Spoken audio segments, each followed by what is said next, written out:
പിന്നെ ഏറ്റവും കൂടുതൽ തെറ്റിദ്ധരിപ്പിക്കപ്പെടുന്ന ഒരു വിഷയമാണ്, എല്ലാ ആളുകളുടെ മനസ്സിലും പെട്ടെന്ന് ഓടിയെത്തുന്ന ഒരു കാര്യമാണ്, അള്ളാഹുവിനോട് നേരിട്ട് അങ്ങ് ചോദിച്ചാൽ പോരെ. എന്തിനാ പിന്നെ അതിന്റെ ഇടയ്ക്കൊരാളെ നിർത്തുന്നത്?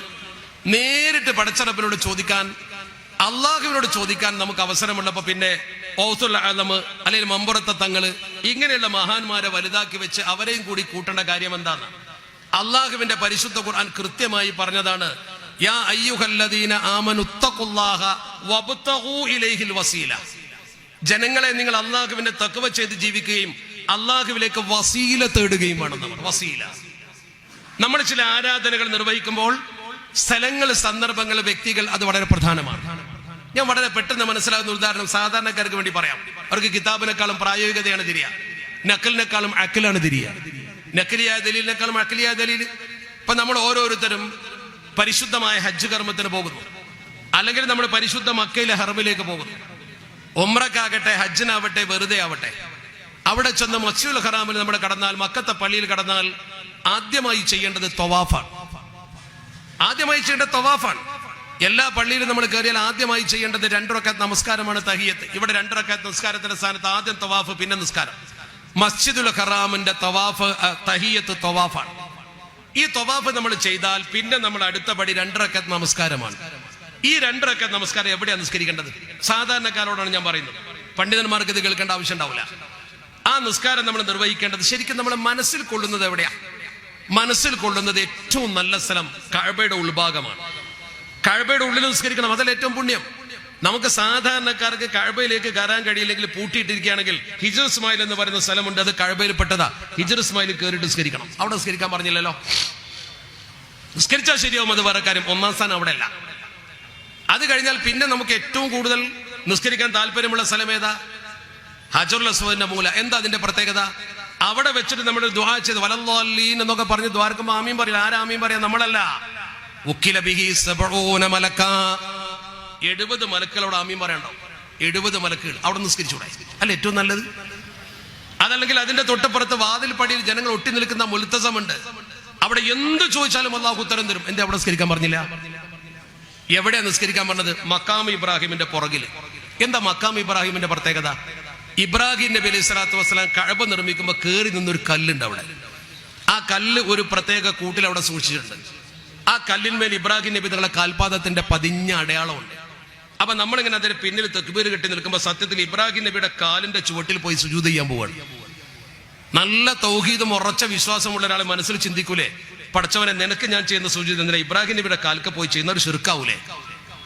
അങ്ങനെ ചിന്തിച്ചാൽ, അങ്ങനെ ചിന്തിക്കാനേ പാടില്ല. മതത്തിൽ നിന്ന് പുറത്തു പോകുന്ന കാരണം അള്ളാഹു നേരെ പറഞ്ഞതാ, വത്തഖിദൂ മിൻ മഖാമി ഇബ്രാഹിമ മുസല്ല, നിങ്ങൾ ഇബ്രാഹിം മഖാമിനെ മുസല്ലയാക്കണം. എന്താ കാരണം? അവിടെയാണ് ചിന്തിക്കേണ്ടത്. ഇബ്രാഹിം നബിയോട് ആദരവും അള്ളാഹുവിനോട് ആരാധനയും, ആദരവിലൂടെയാണ് ആരാധനയിൽ എത്തേണ്ടത്. ഇബ്രാഹിം നബിയെ ആദരിച്ചുകൊണ്ട് അള്ളാഹുവിനോട് എടുക്കാൻ ശ്രമിക്കുക. ഈ ഇബ്രാഹിം നബിക്കുള്ള സുജൂദ് ആരാധനയല്ല, അത് ആദരവ് മാത്രമാണ്. ഈ ആദരവിനെ ആരാധനയാക്കി ചിത്രീകരിച്ചതാണ് നമ്മുടെ സമൂഹത്തിലുണ്ടായ അപകടം. ഈ സമൂഹത്തിൽ ഈ രീതിയിലുള്ള ആരാധനാ മനോഭാവം ആർക്കാണുള്ളത്? ഞാൻ ചോദിക്കട്ടെ, ഹജറുൽ അസ്വദ് എന്ന് പറയുന്ന കല്ല് നിങ്ങളൊക്കെ അറിയുന്നതാണ്. ആ കല്ലിന് നമുക്ക് എന്തെങ്കിലും ഗുണം ചെയ്യാനോ ദ്രോഹം ചെയ്യാനോ സ്വയം അവകാശമുണ്ട് നമ്മൾ ആരും കരുതുന്നില്ലല്ലോ. അതൊരു കല്ലാണ്. പിന്നെ എന്തുകൊണ്ട് നമ്മൾ ആ കല്ലിനെ ചുംബിക്കുന്നു? അത് ശിലാപൂജയല്ല.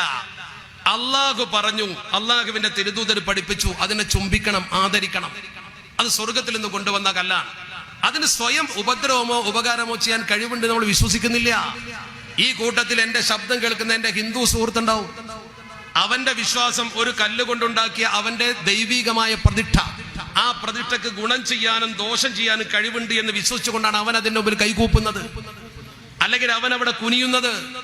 നമ്മൾ ഹജറുൽ അസ്വദിന്റെ മുമ്പിൽ കുനിയുന്നതും ചുംബിക്കുന്നതും ആ ഹജറുൽ അസ്വദിന് സ്വയം എന്തെങ്കിലും നമുക്ക് ചെയ്തു തരാൻ കഴിവുണ്ട് എന്നതുകൊണ്ടല്ല. അവിടെ നമ്മൾ ആ കല്ലിനെ പൂജിക്കുകയല്ല, ആ കല്ലിനെ ആദരിക്കുകയാണ്. രണ്ടും രണ്ടാണ്. ആ രണ്ടും ഒരു അള്ളാഹു അല്ലാത്ത നമുക്ക് ഗുണമോ ദോഷമോ ചെയ്യാൻ പറ്റിയ ഒരു ശക്തി ഉണ്ട് എന്ന് നമ്മൾ വിശ്വസിക്കുന്നില്ല. ഏത് മഹാനാണെങ്കിലും അള്ളാഹു കൊടുത്ത കഴിവ് കൊണ്ടാണ് നമ്മളെ സഹായിക്കുക. ഇനി മഹാന്മാർ നമ്മളെ സഹായിക്കില്ല എന്ന് എന്തിനാണ് നമ്മൾ വാശി പിടിക്കുന്നത്? മഹാന്മാരിൽ നിന്ന് സഹായാർത്ഥന നടത്തുന്നതിൽ എന്താണ് കുഴപ്പമുള്ളത്? അള്ളാഹുവിന്റെ പരിശുദ്ധ ദീൻ വളരെ കൃത്യമായി ഇത് പറഞ്ഞിട്ടുണ്ടല്ലോ. ഇമാം അബൂ ഹനീഫ റഹ്മത്തുള്ളാഹി അലൈഹി തങ്ങളെ ലോക പ്രശസ്ത പണ്ഡിതന്, അതിനേക്കാൾ വലിയൊരു പണ്ഡിതൻ നമ്മുടെ സമൂഹത്തിൽ ആരാ ഉദ്ധരിക്കാൻ? അഷ്റഫുൽ ഖൽഖ് സ്വല്ലല്ലാഹു അലൈഹി വസല്ലമ തങ്ങളുടെ റൗദ ഷരീഫിന്റെ മുമ്പിൽ നിന്നിട്ട് വളരെ കൃത്യമായി അഷ്റഫുൽ ഖൽഖിനെ കൊണ്ട് തവസ്സുൽ ചെയ്തല്ലോ. മാത്രല്ല നേരെ പറഞ്ഞില്ലേ, അന്തല്ലദീ ലമ്മ തവസ്സല അദമു മിൻ സല്ലത്തിൻ ബിക ഫഅസ വഹുവ അബാക. നിങ്ങളുടെ പിതാവാകുന്ന ആദം നബി സ്വർഗത്തിൽ വെച്ച് പടം പൂജിച്ചപ്പോൾ നിങ്ങളെ വിളിച്ച് തവസ്സുൽ ചെയ്തുകൊണ്ടാണ് അതിൽ നിന്ന് മോചിതമായത് എന്നാണ് പറഞ്ഞ വാക്കിന്റെ അർത്ഥം. ഇത് പറയുന്നവരാ ഞാനും നിങ്ങളൊന്നല്ല. അങ്ങനെ തവസ്സുൽ ചെയ്യുന്നത് ദീനിൽ നിന്ന് പുറത്തു പോകുന്ന ഒരു പ്രവർത്തനമാണെങ്കിൽ ആ പ്രവർത്തനത്തെ ഇമാം അബൂ ഹനീഫ തങ്ങളെ പോലുള്ള ഒരാൾ ചെയ്യുമോ? നിങ്ങൾ മിനിമം ചിന്തിക്കൂ. ഒരിക്കലും ഇമാം അബൂ ഹനീഫ റഹ്മത്തുള്ളാഹി അലൈഹി തങ്ങളെ പോലത്തെ ഒരാൾ ചെയ്യില്ല. അതുകൊണ്ട് തന്നെ നമ്മൾ ഏതെങ്കിലും ഒരു വ്യക്തിയെ ആദരിക്കുന്നുവെങ്കിൽ അത് ആരാധനയല്ല, മമ്പുറത്ത് മക്കാമിൽ ചെന്ന് നമ്മൾ ദുആ ചെയ്യുന്നു. ഉദാഹരണം, എന്താ വീട്ടിൽ നിന്ന് വരുന്നാ പോരെ, മതി, പിന്നെന്തിനാ മമ്പുറത്ത് പോകുന്നത്? അതിന്റെ മറുപടി വളരെ പെട്ടെന്ന് പറയാം. നമ്മളൊക്കെ പരിശുദ്ധ ഹജ്ജിന്റെ കാലമായതുകൊണ്ട് എല്ലാവർക്കും ഓർമ്മയുണ്ടാവും. ഇപ്പോൾ നമ്മളൊക്കെ പരിശുദ്ധ അറഫയിൽ പോയിട്ട് ദുആ ചെയ്യും. എന്താ അറഫയുടെ പ്രത്യേകത? പരിശുദ്ധ മക്കയിൽ ചെന്ന് ഹജ്ജ് ചെയ്യുമ്പോൾ 15 സ്ഥലത്ത് ഉത്തരം കിട്ടുമെന്നാണ് കിതാബിൽ പറഞ്ഞത്. 15 സ്ഥലത്ത്.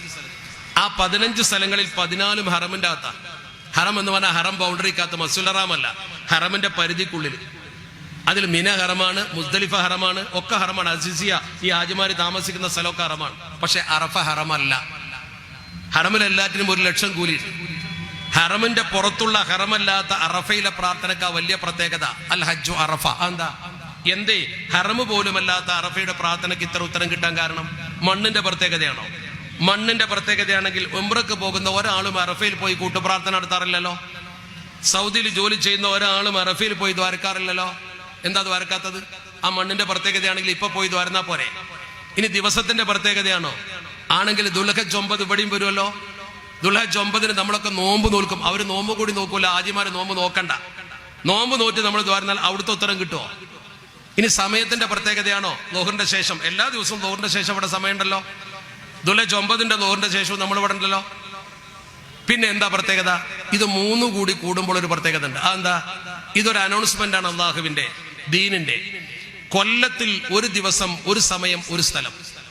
പരിശുദ്ധമായ അറഫ പുണ്യഭൂമിയിൽ ദുൽഹജ്ജ് 9 ലോഹർ ബാങ്ക് വിളിച്ചിട്ട് അത് ആ ദുആക്ക് വേണ്ടി ലോകത്തെ സകല സ്വാലിഹ്യങ്ങൾ ഒരുമിച്ച് കൂടും. ഒരുപാട് നല്ല മനുഷ്യന്മാർ ഒരുമിച്ച് കൂടുന്നു എന്നതുകൊണ്ട് മോശപ്പെട്ട ആളുകൾക്ക് പോലും നല്ലവരുടെ പ്രാർത്ഥനയിൽ ഉൾപ്പെടുത്തിക്കൊണ്ട് അള്ളാഹു ഉത്തരം നൽകുന്ന, നല്ലതിന്റെ കൂടെ മോശപ്പെട്ടവർ ചേർന്നപ്പോൾ അവർക്ക് ഉത്തരം കിട്ടിയെന്ന. അതാണ് അതിന്റെ പ്രത്യേകത. എല്ലാ നല്ല മനുഷ്യന്മാരും ഒരേ ലക്ഷ്യത്തിന് വേണ്ടി ഒരുമിച്ച് കൂടുന്നത് കൊണ്ട്. അപ്പോൾ നല്ല മനുഷ്യരുടെ സാന്നിധ്യത്തിൽ, നല്ല മനുഷ്യരുടെ കേന്ദ്രത്തിൽ പോയി ദുആ ചെയ്താൽ, മമ്പർ തങ്ങൾ സ്വാലിഹായ മനുഷ്യനായിരുന്നു, ആ കാര്യത്തിൽ ആർക്കും തർക്കമില്ല. മഹാന്റെ മക്ബറയിൽ പോയി അദ്ദേഹത്തെ മുൻനിർത്തി ദുആ ചെയ്യുമ്പോൾ അദ്ദേഹത്തിൽ നിന്നുള്ളൊരു ഗുണം അള്ളാഹു വഴി നമുക്ക് കിട്ടും. അദ്ദേഹത്തിന് ആ കഴിവ് കൊടുത്ത് പടച്ച റബ്ബാണെന്ന് വിശ്വസിച്ചാൽ ഒരു കുഴപ്പമില്ല. അല്ലാതെ മമ്പറത്തെ തങ്ങളെ പൂജിക്കുകയല്ല, മമ്പറത്തെ തങ്ങളോട് പ്രാർത്ഥിക്കുകയല്ല. അവിടെ സുജൂദ് ചെയ്യാനോ അവിടെ പൂവിട്ട് പൂജിക്കാനോ നമുക്ക് അനുമതിയില്ല. നമ്മൾ ചെയ്യുന്ന പ്രവർത്തനം ആരാധനയല്ല, ആദരവ. ആദരവ് നിലനിർത്തിക്കൊണ്ട് പടച്ച റബ്ബിനോട് പ്രാർത്ഥിക്കാൻ. അല്ലെങ്കിൽ പിന്നെ അറഫയിലേക്ക് പോണോ? ഈ ഒരു തത്വശാസ്ത്രം മനസ്സിലാക്കി കഴിഞ്ഞാൽ വിഷയത്തിന്റെ എല്ലാ പ്രശ്നങ്ങളും തീരുമല്ലോ. മഹാന്മാരെ സിയാറത്ത് ചെയ്യുക, ഖബർ സിയാറത്ത് ചെയ്യുക. മഖ്ദൂം തന്റെ പിതൃവ്യന്റെ ഖബർ സിയാറത്ത് ചെയ്തത് കൊണ്ടല്ലേ മഖ്ദൂമിന്റെ ആ സിയാറത്ത് കണ്ടിട്ട് ജനങ്ങൾ പൊന്നാനിലെ പള്ളിക്ക് സിയാറത്ത് പള്ളി എന്ന് പേരിട്ടത്. പൊന്നാനിലെ പള്ളിക്ക് ഒരു പള്ളിക്ക് പേര് സിയാറത്ത് പള്ളി എന്നാണ്. അപ്പോൾ ഖബർ സിയാറത്ത് തെറ്റായിരുന്നുവെങ്കിൽ പൊന്നാനിലെ മഖ്ദൂം അവിടെ പോയി സിയാറത്ത് ചെയ്യുമോ? നിങ്ങൾ ചിന്തിക്കും. ഞാൻ പറഞ്ഞു വരുന്നത് ആരെയും ആക്ഷേപിക്കാനോ എതിർക്കാനോ ഒന്നിനുമല്ല. മറിച്ച് നമ്മൾ മനസ്സിലാക്കേണ്ട അടിസ്ഥാനപരമായ വസ്തുത, ഈ തെറ്റിദ്ധാരണകൾ പ്രചരിക്കുമ്പോൾ അതിന്റെ നേരായ വശം എന്താണ് എന്ന് നമ്മൾ മനസ്സിലാക്കണം. ആ വശം മനസ്സിലാക്കുമ്പോൾ സ്വാഭാവികമായും ഈ തെറ്റിദ്ധാരണകളൊക്കെ തീരും. അതിനാണ് നമ്മൾ ചെയ്യേണ്ടത്. നമ്മൾ മക്ബറകൾ കെട്ടിപ്പൊക്കുന്ന പല സ്ഥലത്തും എന്തിന്? ഖബർ പൂജയാണോ? അല്ല. അൽ കഹ്ഫ് സൂറ ഓതി നോക്കൂ നിങ്ങൾ. അൽ കഹ്ഫിൽ 7 യുവാക്കളെ കുറിച്ച് പറയുന്നുണ്ട്. ആ 7 യുവാക്കളെ ഒരു പ്രത്യേക സാഹചര്യത്തിൽ പോയി കാണുന്നു, അവർ മരണപ്പെടുന്നു. അവരിൽ ഒരാൾ 300 കൊല്ലം കഴിഞ്ഞ് ജീവിച്ച അവസാനം ഭക്ഷണം വാങ്ങാൻ വേണ്ടി കടയിലെത്തുമ്പോൾ 300 കൊല്ലം പഴക്കമുള്ള നാണയം കണ്ട് തിരിച്ചറിഞ്ഞ് പിന്നാലെ പോയി ബാക്കിയുള്ളവർ ഉണർന്നിരിക്കുന്നത് കണ്ട് ഉറങ്ങിക്കിടന്ന ആളുകൾ ഉണർന്ന ചരിത്രം നിങ്ങൾക്കറിയാം. ഞാൻ വിശദീകരിക്കുന്നില്ല. ആ സന്ദർഭത്തിൽ അവിടെ ഒരു വാചകമുണ്ട്. ഖുർആൻ പറയുന്നത് വഖാലല്ലദീന ഗലബു അലാ അംരിഹിം ലനത്തഖിദന്ന അലൈഹിം മസ്ജിദാ. അങ്ങനെ തന്നെയാണ് ഖുർആൻ പറയുന്നത്. വഖാലല്ലദീന ഗലബു അലാ അംരിഹിം, കാര്യബോധമുള്ള ആളുകൾ പറഞ്ഞു ലനത്തഖിദന്ന അലൈഹിം മസ്ജിദാ, നമുക്ക് ഇവിടെ ഒരു പള്ളി ഉണ്ടാക്കാം. എവിടെ?